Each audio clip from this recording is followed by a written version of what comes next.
Assalamualaikum warahmatullahi taala wabarakatuh. Selamat malam bersama dengan Johor Online News secara live malam ini untuk program kami Sembang Santai Tapi Berisi.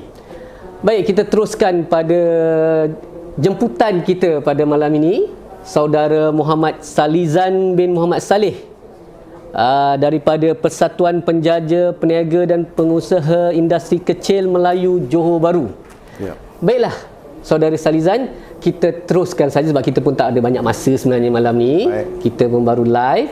Jadi kita teruskan kepada saudara Salizan untuk sedikit pengenalan diri saudara Salizan sendiri. Baik, terima kasih. Pertama kali saya ucapkan ribuan terima kasih kepada Johor Online News menjemput saya mewakili Persatuan Penjaja, Peniaga dan Pengusaha Industri Kecil Melayu Johor Bahru. Short form? Saya short form dari PPPP IKMJB. Okey. Saya panggil Persatuan Penjaja. Okey. Biasanya di Johor Bahru dipanggil Persatuan Penjaja. Baik, saya perkenalkan diri saya dulu. Saya Muhammad Salizan Muhammad Saleh daripada Persatuan, merangkap aktivis NGO tentang penjaja dan peniaga kecil yang bergerak aktif di dalam daerah Johor Bahru lah. Okey, boleh saudara Salizan ceritakan sedikit maksudnya sekarang ni bila Persatuan Penjaja ini ditubuhkan dan juga mungkin ahli-ahli yang berada di dalam persatuan sekarang? Baik, Persatuan Penjaja, Peniaga dan Pengusaha Industri Kecil Melayu Johor Bahru ditubuhkan pada tahun 1990 oleh seorang usahawan yang tidak asing di dalam negeri Johor Bahru, di dalam daerah Johor Bahru, iaitu yang berbahagia Tuan Haji Zaini Atan. Dia yang mengasas tentang Persatuan Penjaja ni. Dan alhamdulillah persatuan ni bergerak aktif sehingga sekarang dah hampir lebih 30 tahun. Kemudian setakat ke hari ini persatuan mempunyai keahlian berdaftar seramai 6,104 orang ahli. Okey. Bagaimana pula dengan objektif persatuan ini sendiri?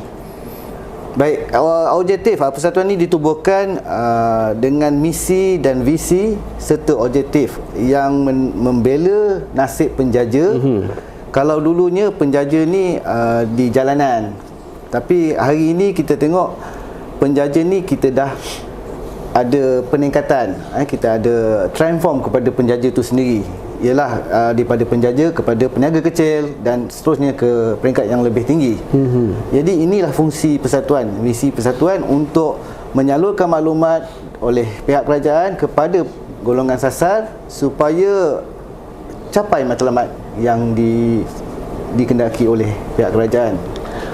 Selama 30 tahun Persatuan Penjaja ini berjalan, mungkin saudara Salizan boleh ceritakan sedikit satu perkara ataupun sesuatu yang telah dicapai, pencapaian yang terbaik bagi persatuan sendiri. Saya telah menyeburkan diri dalam persatuan ni setelah lebih 20 tahun di dalam persatuan ni, dan pencapaian yang paling membanggakan di antara pencapaian yang lain adalah kita mewujudkan satu pusat perniagaan yang mana dia memberi peluang kepada usahawan Bumiputera walau mana pun ataupun bangsa lain untuk bersama-sama dengan kami, iaitu kita menubuhkan pusat perniagaan Pandan Uptown Market Johor Bahru. Inilah satu kejayaan yang boleh dibanggakan dari pihak persatuan selain daripada pencapaian yang lain. Pandan Uptown Market. Okey, kalau kita pergi Pandan tu, dia ada satu pasar burung.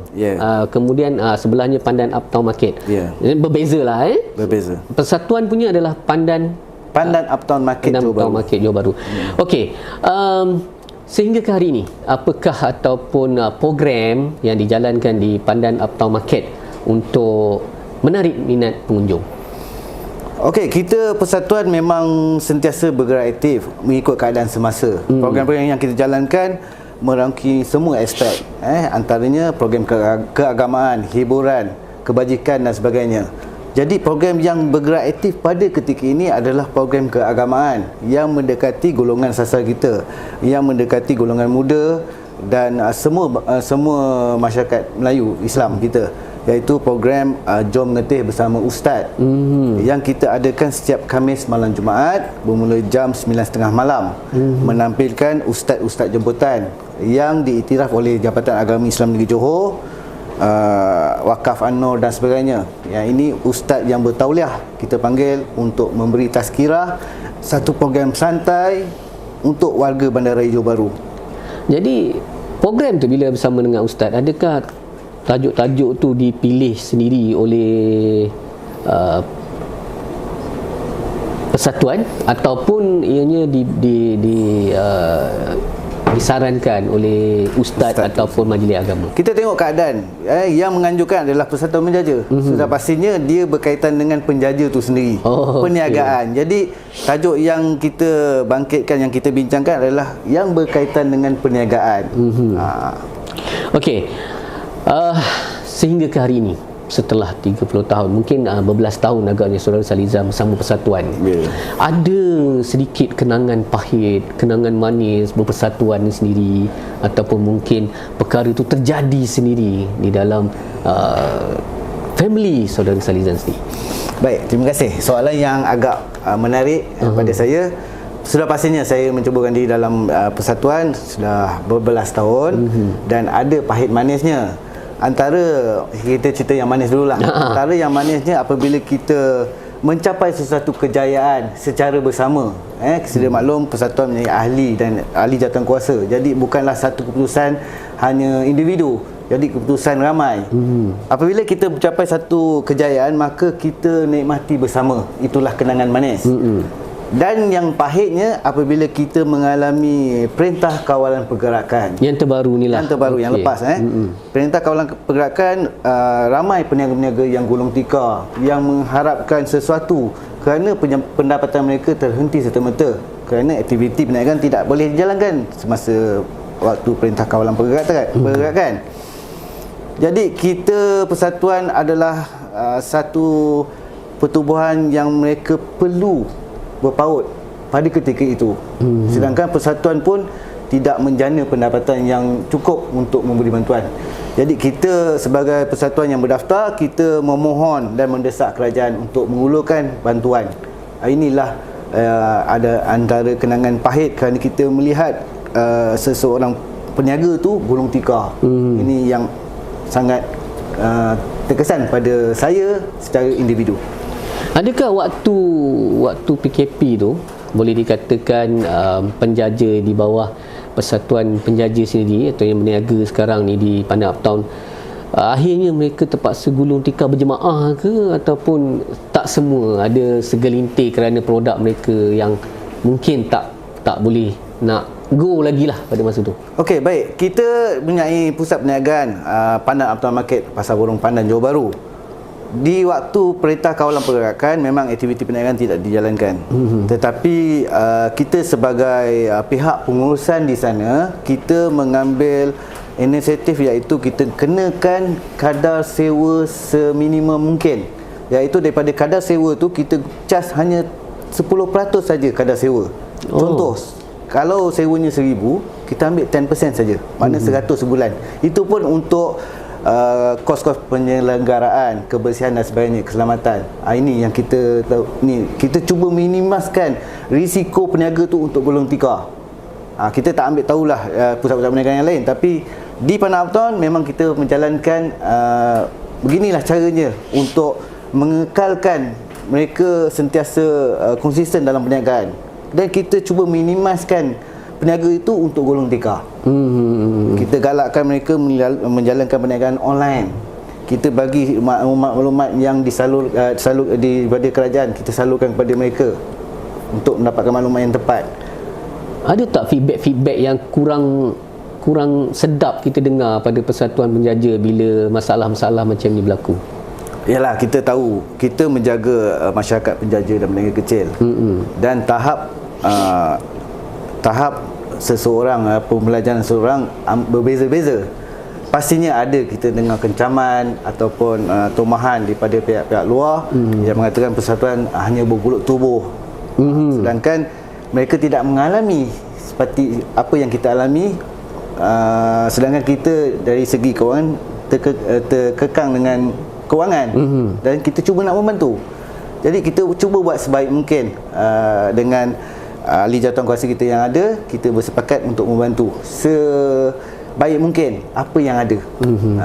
Tapi sekarang selepas Perintah Kawalan Pergerakan, kita dah ke fasa endemik, bagaimana keadaan di Pandan Uptown Market? Alhamdulillah, daripada pengamatan saya lah, peniaga di Pasar Borong Pandan, ada sedikit peningkatan setelah pintu sepadan negara dibuka sepenuhnya pada bulan 4 kemarin, dan peningkatan itu naik. Kemudian disambut pula dengan bulan Ramadan.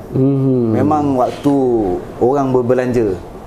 Jadi ada peningkatan, dan alhamdulillah lah, daripada saya survey yang saya buat bersama peniaga, memang ada keuntungan yang mereka dapat setelah 2 tahun tak dapat berniaga. Okey, baiklah. Kita bertanya satu soalan yang agak sensitif agaknya. Sebab kita dengar sebelum ni daripada PM ada mengatakan yang minyak subsidi kalau boleh jangan digunakan oleh makcik goreng pisang. Apa pendapat saudara Salizan ni bagi pihak penjaja?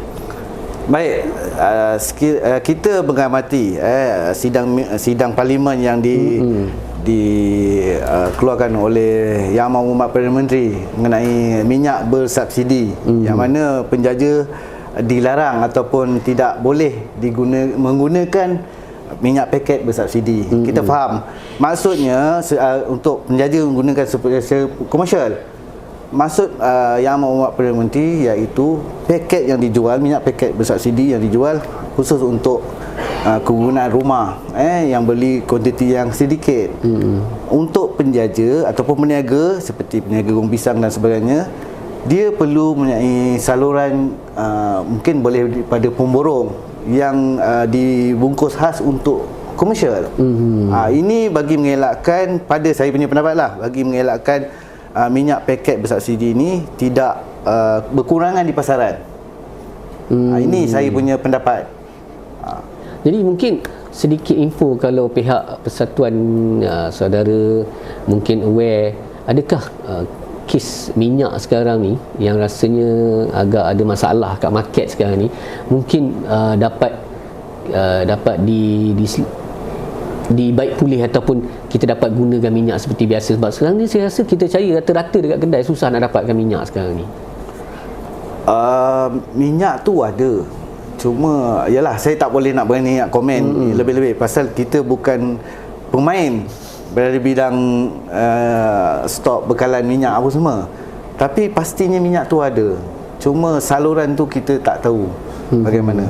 Jadi saya tak boleh nak bagi komen yang lebih tentang di pasaran minyak tu sendiri. Okey, baiklah. Kita rasanya kita sampai di sini dahulu untuk kali ini. Kata-kata akhir daripada saudara Salizan kepada mereka yang di luar sana, kenapa peniaga perlu berpersatuan? Baik, ini satu juga soalan yang bagus saya lihat, kerana selepas Perintah Kawalan Pergerakan ataupun semasa Perintah Kawalan Pergerakan yang lepas, peningkatan penjaja dan peniaga kecil ni meningkat mendadak seperti cendawan tumbuh selepas hujan.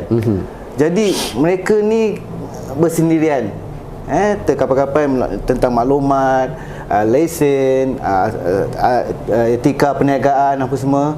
Jadi saya galakkan kepada penjaja-penjaja ataupun peniaga kecil yang berniaga, baru menceburkan diri dalam perniagaan, carilah persatuan yang ada yang berkaitan tentang penjaja, peniaga kecil, kerana melalui persatuan itulah sedikit sebanyak mereka dapat dibela sekiranya ada isu-isu yang boleh tidak dapat diselesaikan. Maknanya satu suara melalui persatuan itu sendiri. Jadi berpersatuanlah. Ini saya beri saranan kepada peniaga dan peniaga kecil. Okey, baiklah. Rasanya ini saja info kita untuk malam ini, dan ingatlah, berpersatuanlah sebagai penjaja untuk menikmati kebaikan dalam perniagaan. Okey, kita tamatkan sesi program kita pada malam ini. Mungkin kita akan berjumpa lagi saudara Salizan pada next round kita. Kata-kata akhir daripada saya, teruskan bersama Sembang Santai tetapi berisi pada hari yang lain. Assalamualaikum warahmatullahi wabarakatuh.